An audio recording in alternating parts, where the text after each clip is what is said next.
Hello everyone, আসসালামু আলাইকুম। Welcome back to Maha's kitchen. আজকে আমি বানাবো ক্রিস্পি হট উইংস এবং সুইট অ্যান্ড স্পাইসি উইংস। একই চিকেন দিয়ে কিভাবে আমরা দুই রকমের চিকেন বানিয়ে ফেলতে পারি তাই আজ আমরা দেখব। আমি আজকে ইউজ করব চিকেন উইংস। আপনারা যে কোনো চিকেন পিস দিয়ে বানাতে পারেন, তবে হালকা স্কিন চিকেনের সাথে থাকলে চিকেনটা ড্রাই লাগবে না। চলুন আজকে ক্রিস্পি হট উইংস ম্যারিনেট করতে যা লাগবে তা হলো রাফলি আমি এখানে 2 কাপ ফ্লাওয়ার নিয়েছি, 15 চিকেন উইংস নিয়েছি এবং সিজনিংয়ের জন্য 2 table spoon onion powder, 2 table spoon রসুনের পাউডার, ধনিয়া পাতা আমার ডেকোরেশনের জন্য যা আমি লাস্টে ইউজ করব, হলুদের গুঁড়া 2 টেবিল স্পুন, ঝাল মরিচের গুঁড়া 2 টেবিল স্পুন, জিরা গুঁড়া 2 টেবিল স্পুন, আদা রসুনের পেস্ট 2 টেবিল স্পুন এবং 2 টেবিল স্পুন ব্ল্যাক পেপারও নিয়েছি, সল্ট এবং পিঙ্ক সল্ট স্বাদ মতো, 3 টেবিল স্পুন আমি এখানে অনিয়ন পেস্ট করে নিয়েছি এবং অয়েল নিব আমি ডিপ ফ্রাইয়ের জন্য। চলুন এবার মিক্সে চলে যাই। প্রতিটি মশলা আমি হাফ চিকেনে দিব এবং হাফ ফ্লাওয়ারে দিয়ে দিব। আদা রসুনের পেস্ট এবং পেঁয়াজের পেস্টটি শুধু আমি চিকেন উইংসের জন্য ইউজ করব, ওটা আমি ফ্লাওয়ারে ইউজ করব না।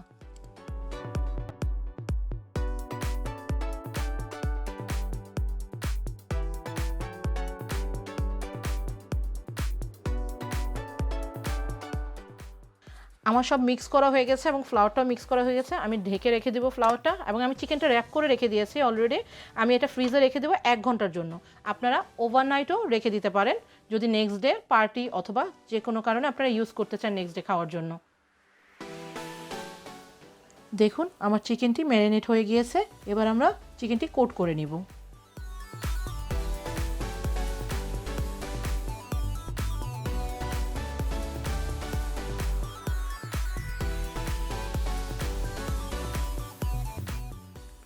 আমার চিকেনটি কোট করা শেষ হয়ে গিয়েছে।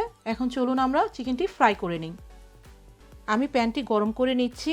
আমি তেল দিয়ে দিচ্ছি প্যানে, যেহেতু আমি চিকেনটা একটু ডুবো তেলে ফ্রাই করে নিব। আপনারা আপনাদের পছন্দ মতো তেল কম বেশি করে নিতে পারেন। আমি তেলটা গরম হওয়া পর্যন্ত অপেক্ষা করব।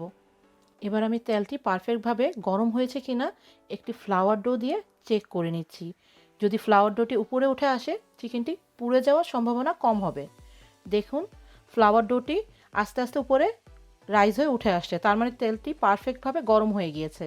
চলুন এবার আমরা চিকেন উইংসগুলো ফ্রাই করে ফেলি।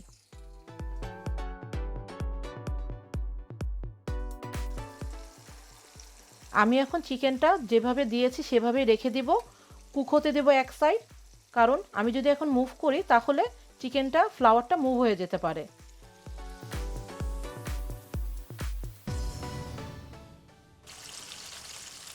দেখুন আমার চিকেনটি পারফেক্টলি কুক হয়ে গিয়েছে। আমার 10 থেকে 12 মিনিট লাগলো।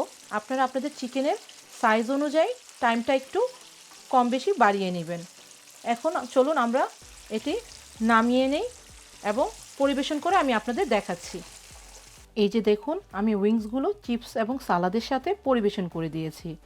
আপনারা এটা যে কোনো সময় ঘরে বানিয়ে খেয়ে নিতে পারেন। এবার আমরা সেম উইংস দিয়ে কয়েকটা এক্সট্রা ইনগ্রিডিয়েন্টস নিয়ে সুইট অ্যান্ড স্পাইসি চিকেন বানাবো। চলুন এবার আমরা দেখি কি কি লাগবে সুইট অ্যান্ড স্পাইসি বানানোর জন্য। আমি একটি গরম প্যানে 1.5 টেবিল স্পুন তেল নিয়ে নিলাম, 1 tablespoon ketchup, 1 tablespoon চাপলি sauce, 1 tablespoon sweet chilli sauce, 1 spoon sugar, half teaspoon chilli powder, 1 teaspoon soya sauce, 1 teaspoon black pepper. Mix করে নিচ্ছি এবং কুক হওয়া পর্যন্ত 1 or 2 মিনিটের জন্য ওয়েট করব। 1 টিস্পুন অফ লেমন জুস। দেখুন আমার সসটি কুক হয়ে গিয়েছে। এখন আমি চুলাটি বন্ধ করে দিলাম। আমার সসটি কুক করতে মাত্র 2 মিনিট সময় লেগেছে। এবার আমি অফ হিটে নিয়ে চিকেনগুলো অ্যাড করে দিব এবং মিক্স করে নিব।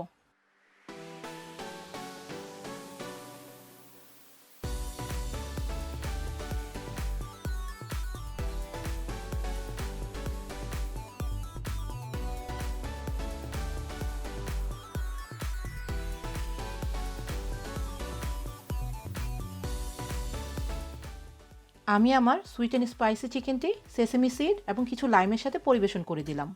আপনারা আপনাদের পছন্দ মতো মশলা বা স্পাইস চিকেন অনুযায়ী কম বেশি করে নিতে পারেন। এটা আপনারা রাইস, ব্রেড অথবা চিপসের সাথে খেতে দারুণ মজা লাগবে। বড় এবং বাচ্চা বুড়া সবাই পছন্দ করবে। থ্যাংক ইউ সবাইকে আমার সাথে এতক্ষণ থাকার জন্য। সবাই ভালো থাকবেন। আল্লাহ হাফেজ। Thanks for watching my video. আশা করি আপনাদের ভালো লেগেছে। যদি ভালো লেগে থাকে লাইক করুন এবং সাবস্ক্রাইব করে আমার সাথেই থাকুন। বেল বাটনে ক্লিক করে নতুন আপডেটের অপেক্ষা করুন। থ্যাংক ইউ সবাইকে।